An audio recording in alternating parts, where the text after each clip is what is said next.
What's the meaning of cornhusk doll?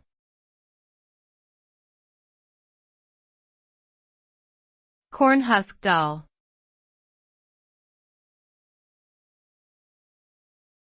Cornhusk doll.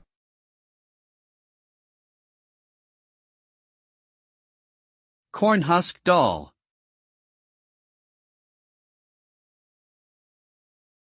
Cornhusk doll.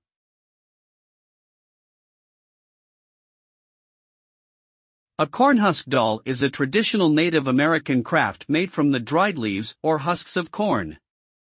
The husks are folded, braided, and tied together to create a doll-like figure that can be used as a toy, decoration, or even as a symbol in cultural ceremonies. These dolls were often made by children and used as playthings, but they also had more significant cultural importance as representations of fertility, harvest, and community. Today, cornhusk dolls remain a popular craft among Native American artists and are recognized as an important artifact of Native American culture.